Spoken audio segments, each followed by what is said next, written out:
deepening and really working so that we have more trade amongst and between countries on the continent.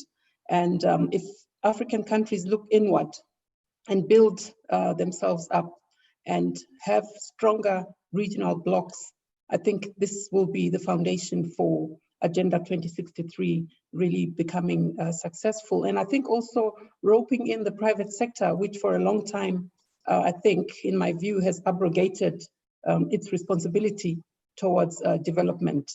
So I think working with the private sector, the public sector, we saw this when the Ebola crisis happened. The private sector stepped up, and through the AU mobilization, we had a really excellent contribution from the private sector where they funded the health workers and so on. And I think the same is happening with the COVID-19, where we see the African Union working hand in hand with the organs of the AU as well as the private sector to ensure that there is adequate pharmaceutical products, adequate protection for health workers, and generally assistance towards building up the health service sector of our member states, which really need boosting, as has already been said by the other panelists. Thank you, Jennifer. Prof. Adebayo, the question about the agenda, 2020 being too ambitious to silence the guns with what's happening in Mozambique and Burkina Faso. Do you think it's achievable to silence the guns? Yes, thank you very much. The guns will definitely, unfortunately, not fall silent in 2020, because I think that there are too many conflicts on the continent, like Central African Republic, the DRC, Sudan, Somalia, Ethiopia, Northeast Nigeria rather, that are still going to continue, because until we tackle the underlying root causes of these conflicts, which lie in governance difficulties and often discrimination in terms of how, public goods are delivered, you're not really going to have stability in these countries. But there is hope, though, and there are some signs, at least, that some of the conflicts are being resolved. South Sudan, for example, it's very encouraging that we have a transitional government there since February. And even though there's still conflict in Jonglei and some of the areas, the situation is much better now than it was before. Rwanda and Uganda's rapprochement also, if it continues, will help with resolving some of the issues in the Great Lakes. And there are long-running conflicts like Liberia and Sierra Leone, which have also been calmed. I just want to make, if I may, a very quick comment on Rwanda. And I don't know that much about the Gacaca courts, and we must recognize the difficult history from which Rwanda is coming. But one of the points I want to emphasize, a political system in which you have a president that routinely gets 95% of the votes, in which the media is not free, in which there's human rights repression, is not really going to be and cannot serve as a model for the continent. So it's important that a lot of the talk about Rwanda as a model for Africa is actually examined in a bit more detail. Thank you, Prof. Dr. Pindai Sitole and Bilo, I see you. I will give you time to speak now. I just want to read a few more questions. To the speakers, when I call out the questions, please try to answer all of them when it's your turn to speak. The first one is to Prof. Pram. How do we create a cultural system that encourages homegrown solutions to our own problems and also put Africans on the driving seat in creating the Africa we want? And that is from Ronald Zendia. From Conrad Nyati, also to Professor Pra, how do we preserve our cultural characteristics and ensure that they do not get subsumed into a new hybrid culture? That is also from Conrad Nyati. To Amanda from Ronald Zendia, now that business and economy is becoming digital, how do we incorporate heritage and culture into this new digital economy. So I'll leave you with those three. Dr. Pindai Sithole, you can speak.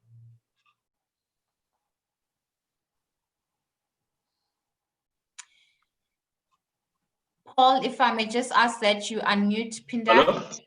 Yes, we hear you. Go ahead. Yes, thank you very much for giving me the opportunity to speak. And I would like to really thank the speakers that have presented on this agenda of Africanness. Thank you all. I've got three questions. One to Amanda. The motivation that I've seen as you are speaking, and the examples you have given us on the youths that are coming up to embrace Africanness in various ways, in entrepreneurship, in leadership, and so on.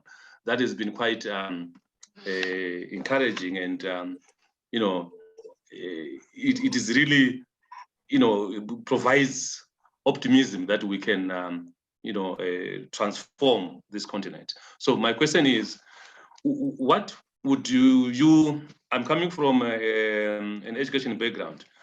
What would you recommend that our education system in Africa should focus on so that we can inspire or encourage the young people right from the lower level of education system up to university level, so that by the time they get through these levels of education, they already have the Africanness ingrained in them. So what would you suggest the education systems or the ministers of education in Africa should do? That's to Amanda. The second one is on to Professor Adbajo and Professor Pra. I'm seeing that from this discussion you have presented, that we talk of the richness of African culture in its diversity. But most people, apart from what you have written and a few other Africans who have written about our culture, there is a lot that hasn't been written. And I'm thinking that perhaps as Africans, we do not have a culture of writing, or whether we don't have a culture, I don't know how to describe it, but the motivation to write about ourselves in a positive way seemed to me that it is a missing link. So what should we do so that we actually write positively about who we are? Then lastly, to Madam Jennifer, yes, silence guns in 2020. I wanted to check with you. You said that the frameworks are in place. Do we also have a framework, a practical framework for monitoring every state in Africa on achieving this agenda of silencing guns? Thank you. Thank you, Pindai. Mpilo, you can raise your question and then we'll take the answers. I'll just ask that Professor Pra, Amanda, Jennifer, and Prof. Adebayo, when you answer, address all the questions that were given to you. Mpilo, you can go ahead. Thank you so much, Kiratile, for the opportunity. I just want to say I share the same sentiments of thanks as my colleague, Dr. Sithole. The contributions which have been made by all the panelists have really been informative and thought-provoking. So my question is to Professor Adebonje, and it has to do with the suggestion that you made about us as African heads of states really making our own Berlin Wall to basically start the process of undoing, the effects that really the curse of the initial Berlin conference did to us. And I think my question has to do with, in your perspective, if we were to have this kind of conference, how then would we ensure that external geopolitical influences, more specifically Eurocentric influences, do not really hinder the progress that we do try and make in the plans that we have? And then I think this was followed by a question that has to ask, do you also not think that maybe the African free trade agreement is also a first step to us kind of having this kind of conference where we're trying to really look inward to see how it is that we can best position ourselves better as global, players. Thank you. Thank you very much. So I'll ask that you address all the questions that have been directed to you. Jennifer, you seem ready to go, so you can start. Okay, the question on what is in place to deal with the issues of peace and security and silencing the guns. Well, the African Union Commission has the Peace and Security Architecture, APSA, African Peace and Security Architecture, under which there are a number of pillars that meant to address the issues and track and deal with the conflict situations in all countries where there's need. There's the pillar of the Peace and Security Council. This is the policy framework that deliberates and makes decisions on these issues. We have a Continental early warning system that is operated in the African Union Commission. There is a peace fund and an African standby force. So all these are the mechanisms that have been put in place to try and deal with the conflict situations on the continent. Of course, there are still trouble spots, but with these mechanisms in place, we are hopeful that given time, the African Union will be able to have successes in this area. I don't think there was another question for me. I just recall that one. Yes, thank you, Jennifer. Prof. Adebayo? Yes, thank you very much. I think Africans do right, contrary to what the questioner was saying, but obviously there are obstacles to research productivity in many parts of Africa that need to be resolved, and the conditions need to be improved in order for them to be able to be more productive. And we've talked about some of those issues. But I think it's important to go back also historically, because the first generations of Africans came up with the Ibadan School of History and the Dakar School of Culture and the Dar es Salaam School of Political Economy. And these were people that were writing the history of Africa in contrast and in direct opposition to many of the stereotypes and false histories that had been put out by Europeans. And we just recently published a book on curriculum transformation in South Africa, Africa, and African American studies, which covered some of these issues.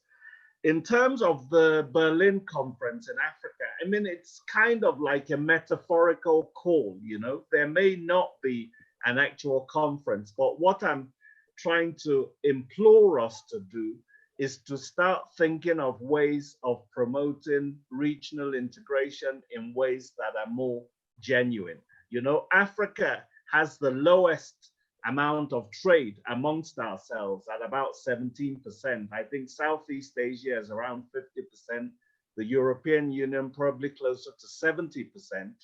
And what the Europeans were able to do after centuries of wars is to make these borders irrelevant, so that a Luxembourg and a Germany can coexist and profitably trade with each other. So that's the kind of thing we need to do. And I believe that's also linked to the African Continental Free Trade Area.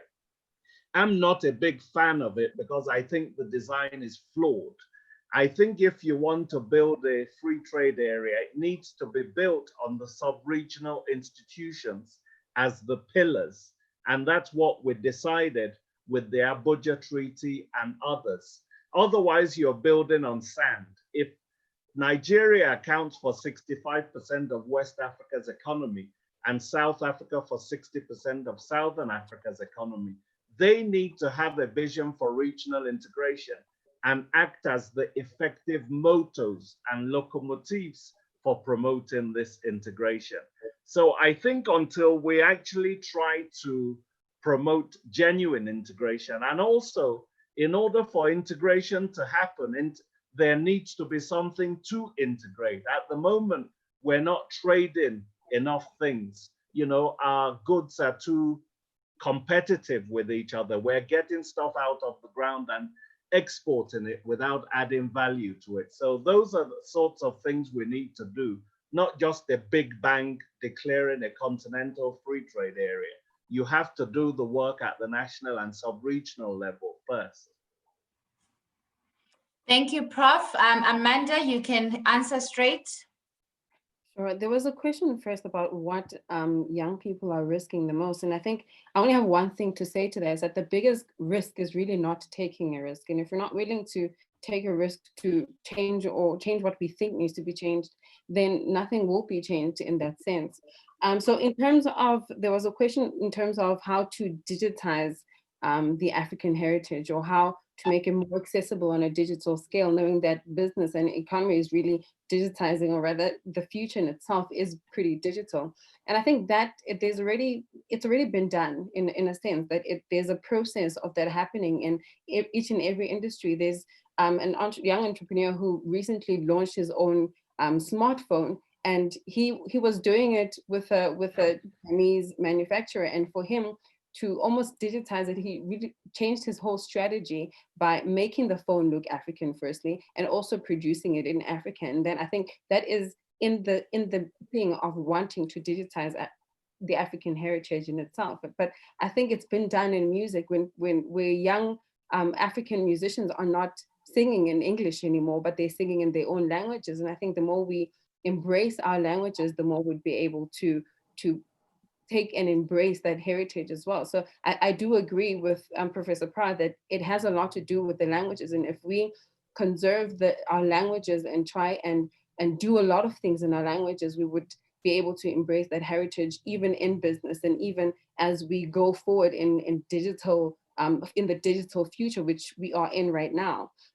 But the last question which I'd want to answer is how the educational system would be able to almost infiltrate the African heritage with young children. But I think the most easiest way to teach people, or to teach young kids specifically, is through experience. And if we're not exposing them to an African experience, it would be impossible for them to learn it just on books, because the thing you learn on a book when you're 12 years old, when you're probably 21, you have forgotten half of it, but you would not forget an unforgettable experience that you had if it's got heritage engraved in it. So we launched a school heritage experience that we're doing with specific school, and we did with one school specifically in Johannesburg, that we took a class of 40 children to have a cultural and traditional experience for them to learn this heritage, as opposed to just reading about it. And I was surprised to see that 50% of the class in itself had never seen a shack before. And that's not necessarily through pictures, but physically had never seen one. And that is the importance of trying to infiltrate experience in education. It's not only about reading a book, but it's about actually experiencing this tradition, experiencing the culture. The more you do that, is the more you will try and infiltrate them to the point when they're older, it would be unforgettable. It's not something they would easily forget, because it's not something they just read, but it's something that they experience, and it's engraved in who they are as well. Thank you, Professor Pratt. Yes, the question of cultural hybridity and how to preserve our cultural characteristics is a very common issue which people wrestle with all the time. Now, please remember that there is no group of people on earth whose culture has remained the same from Adam and Eve.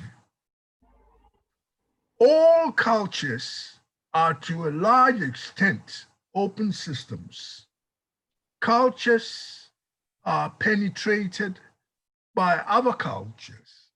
Cultures absorb influences from others. That happens continuously all the time.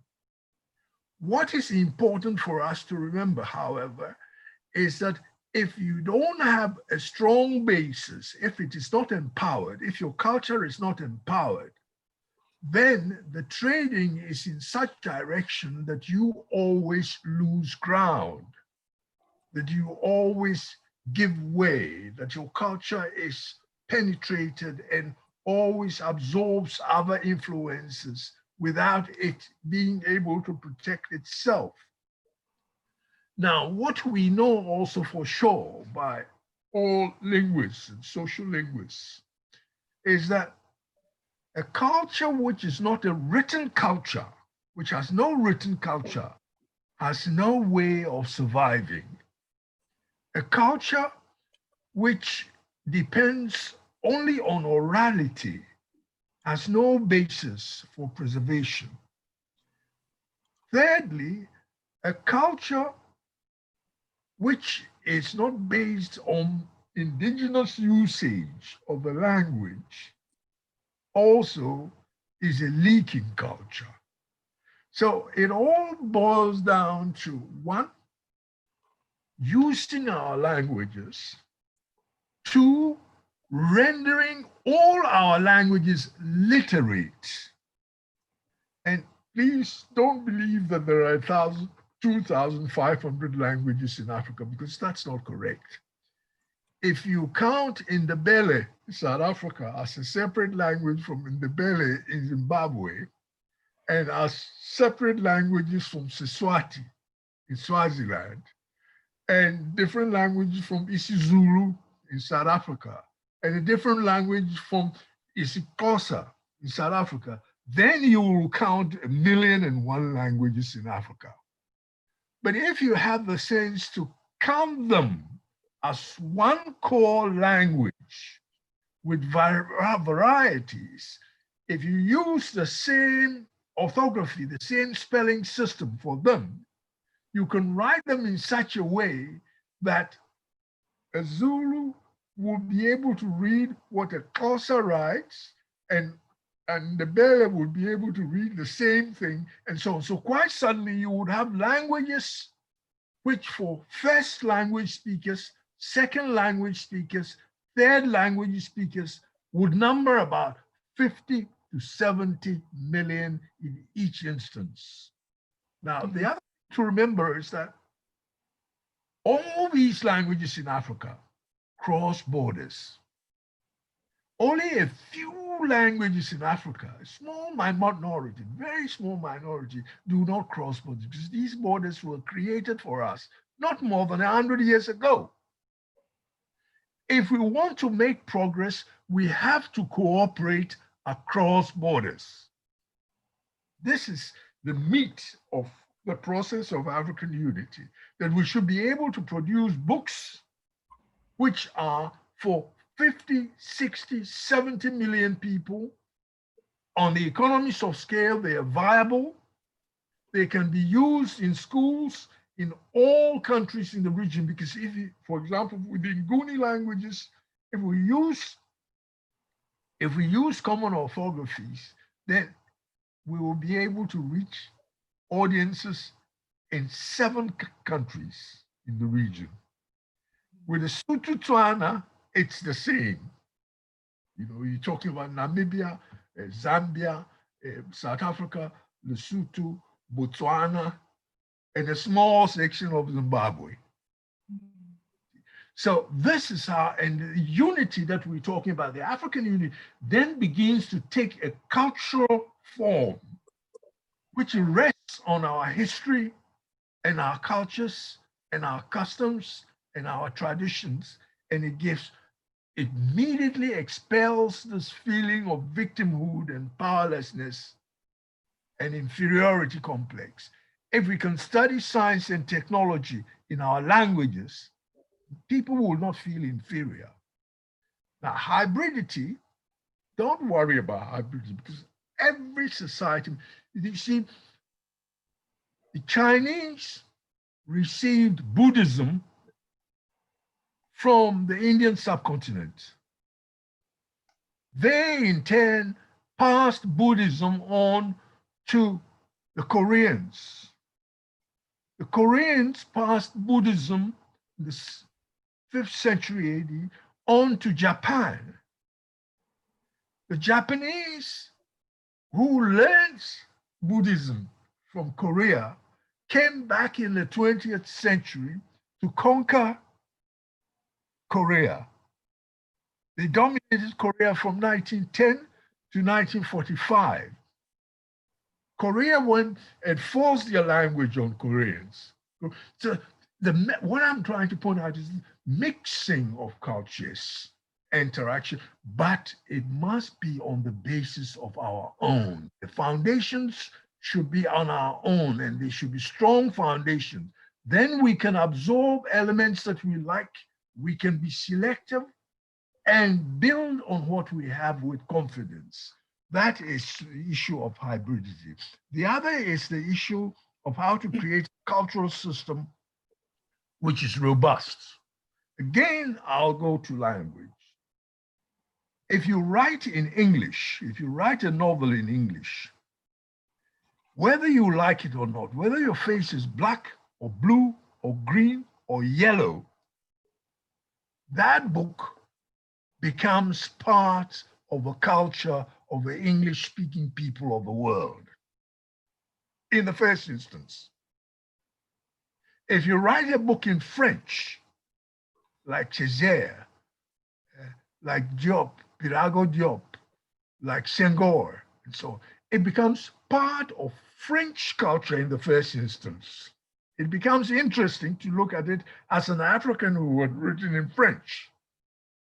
But actually you were contributing to the development of French culture until such time that we start writing these books, like Ngugi wa Thiong'o has been doing with Gikuyu.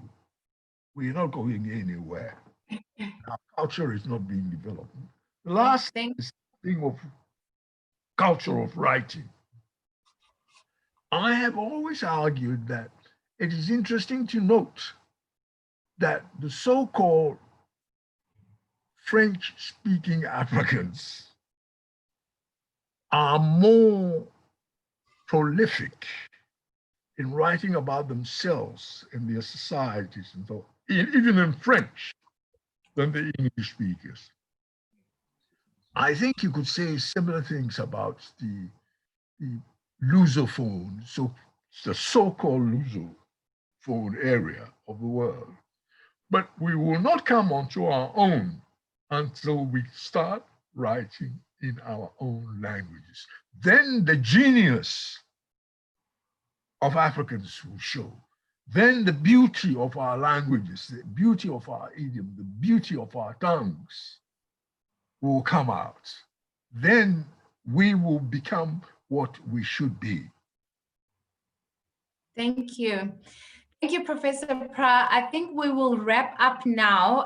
There's just two questions that I'll take from the chat. And Gerrit, I see your hand. I will acknowledge you shortly. The first question, which I think is quite interesting, is how do we detribalize our consciousness and promote the idea of a nation beyond one's tribe? This is from Mwai Lusaka. How do we decolonize our consciousness and promote the idea of Africa and the nation beyond one's tribe? The second one for the professors, why can't we as Africans rely on our innate talents instead of looking for a lot of university degrees that have no impact actually? That is from John Shongaye.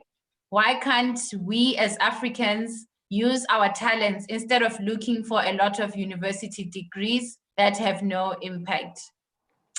Gerrit, we can take your question. If you're still there, you can speak. Thank you. Can you hear me? Yes.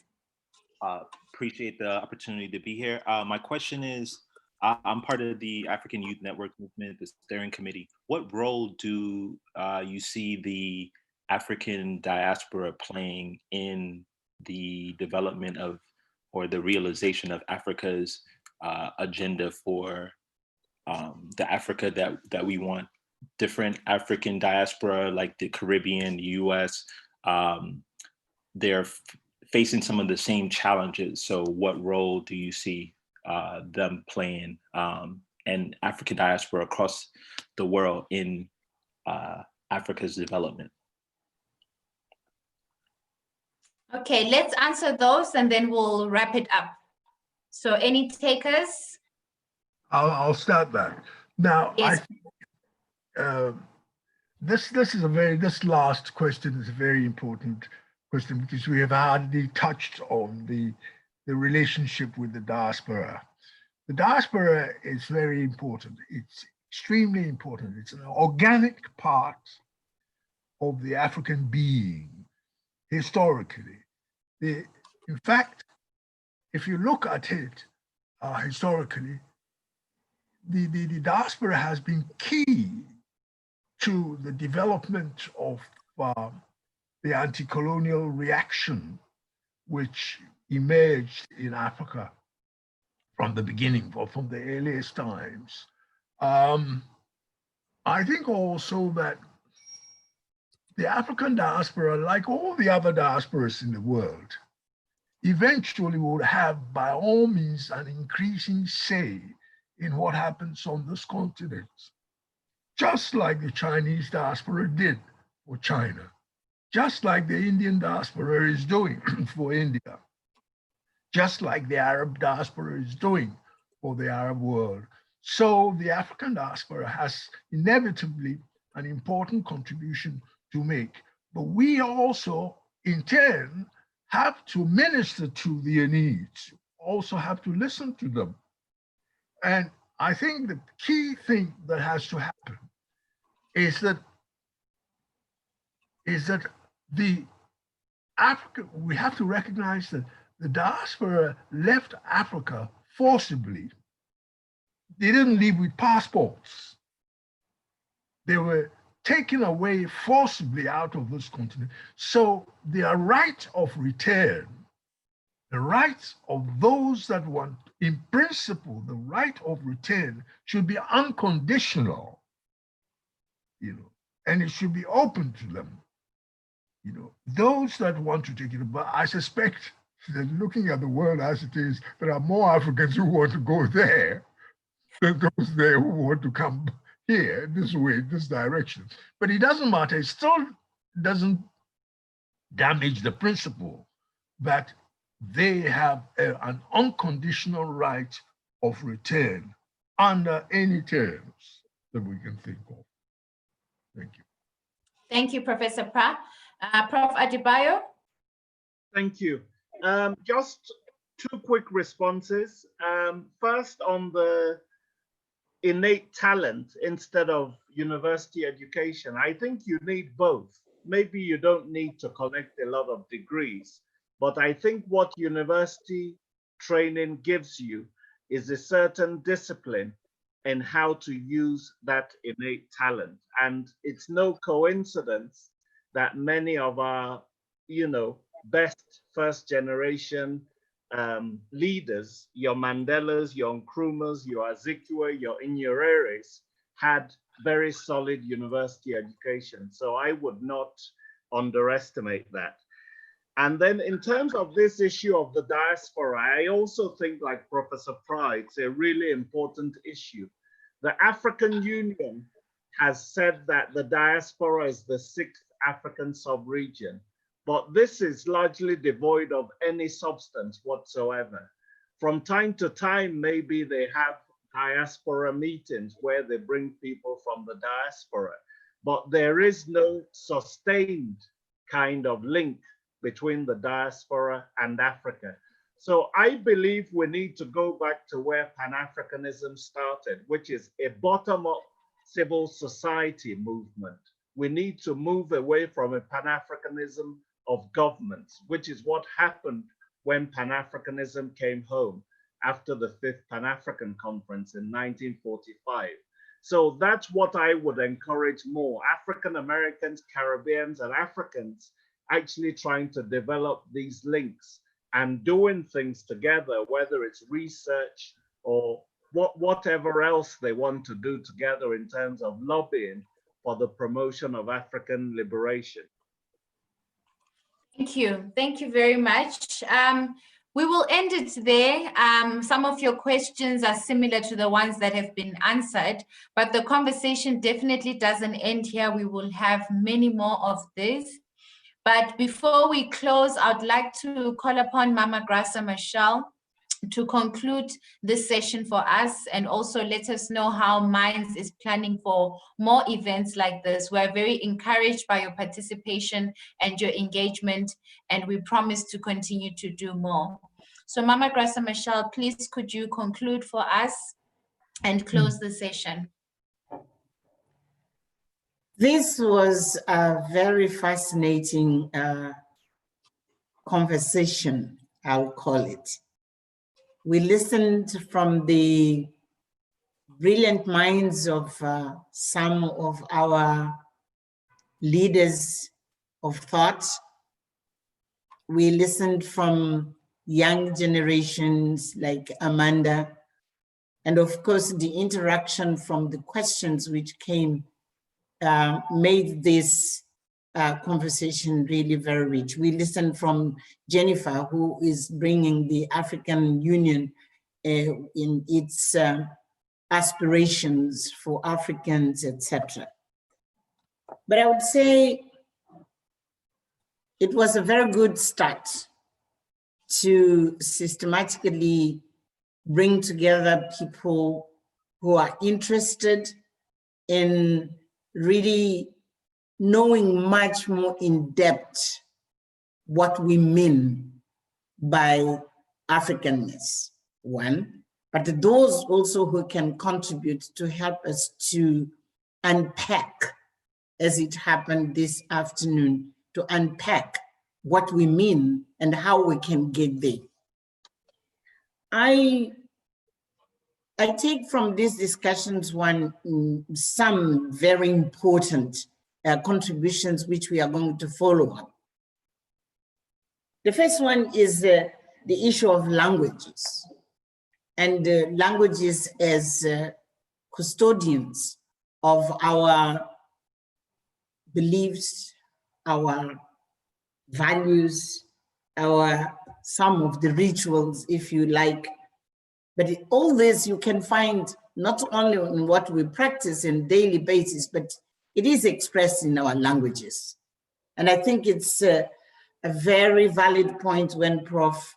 Pra says, until we are able to learn and to value our languages in a way they become written, they enter into the 21st century part of knowledge, it's going to be very difficult for us to say we can stand on them to dream and to design the future of our development on the continent.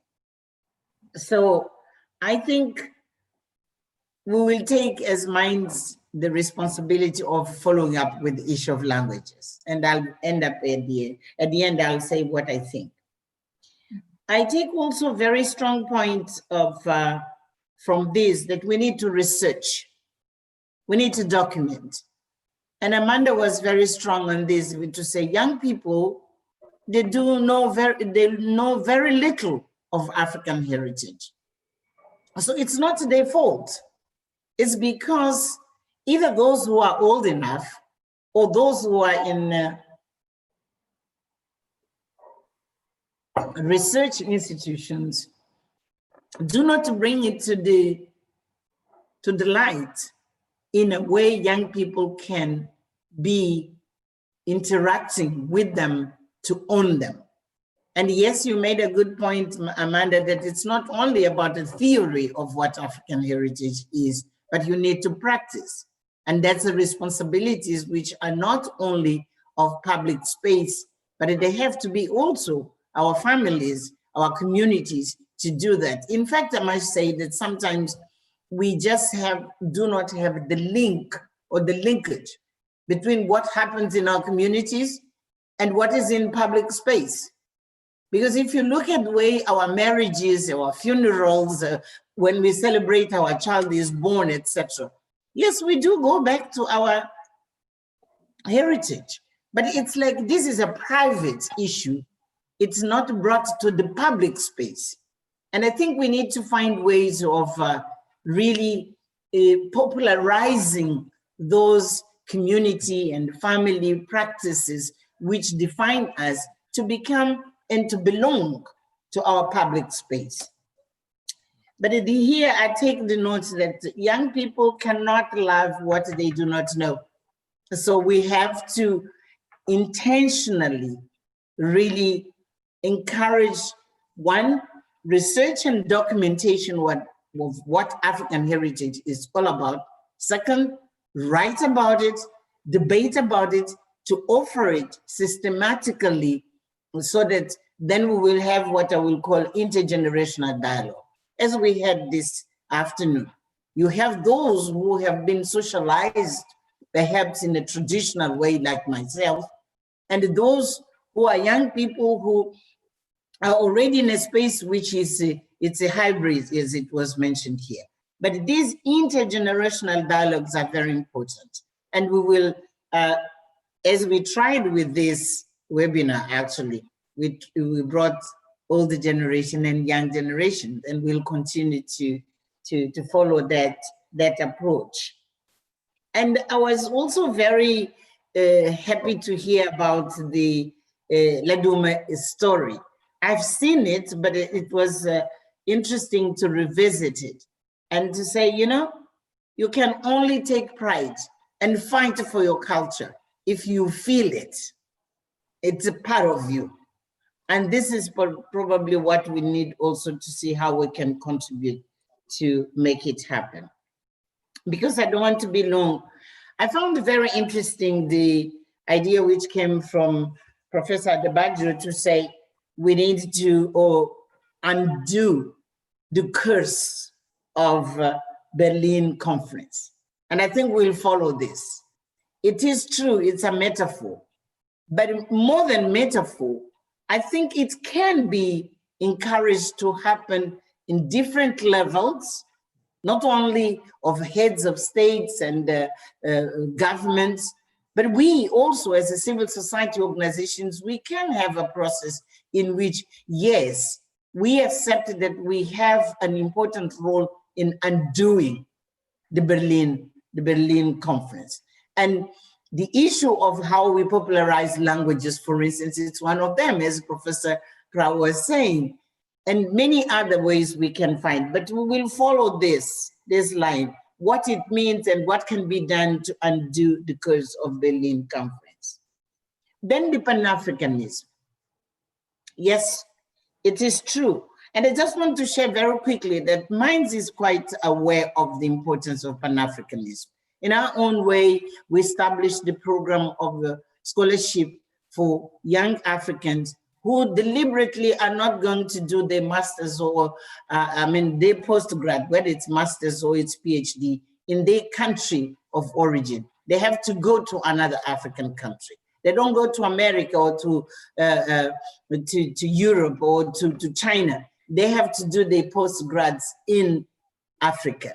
We did this deliberately, precisely to give them the experience of living and experience another country, other culture, which is part of the African cultures.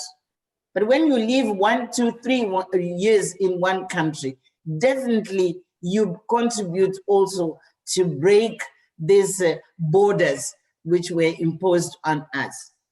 And we also have established the African Youth Network movement, which exactly is from the experience of one country, we bring them to work as sub-regions, and very soon we will go back and revisit the launching of this initiative, having done the African Summit, which will be based and grounded in what we have learned from national to sub-region, then to come to say, what are the aspirations and what young people are offering to redesign and to build a kind of Africa they want. So we are very conscious of this, but perhaps we need to improve the methodologies of how to do it. But it is exactly part of the core programs of Minds, including the regional integration, which was also discussed here very thoroughly. And we will, yes, continue to explore ways of, as it was suggested, you come from the sub-region then to go to the continent. And this is what we have been trying to do so far. But quickly, I want to speak now of follow-up. I think this webinar has given us an agenda, which is much broader than what we could have thought before. To explore the issue of languages, we definitely will need to have a webinar where we are just going to talk of languages, and even to show how languages on the continent cover, I mean, the space which we call Africa, the space which is our Africa, but also connecting with the diaspora. Because go to England or go to Kenyans, yes, they do speak in their own language. They continue, really, they carry Africa with them where they are, although they also observe the cultures of the countries where they live. But what I want to say is we will need to paint our continent and see it graphically. If we were to take the line which Professor Pry is suggesting, what really we would have to adopt as languages which could bring together, I mean, all Africans, and in specific groups, but in which we could then much easier write about them and take them into the 21st century.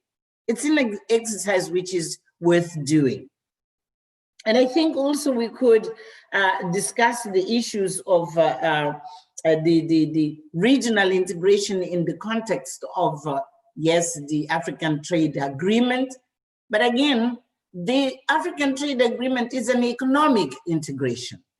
But here, as civil society organizations, we have the responsibility of bringing what I called at the beginning, the soft side of integration. And how, as civil society organizations, we can and we must play a role in integrating our continent and helping to build that grounding space, which is our cultures, our values, our systems. How do we introduce them and to interact and even to be adopted then as public policies? We have experiences in the past where initiatives of civil society organizations ended up influencing policy, and the policy was adopted and policy is being implemented. If I can tell you about the experience of FAWE and girls' education on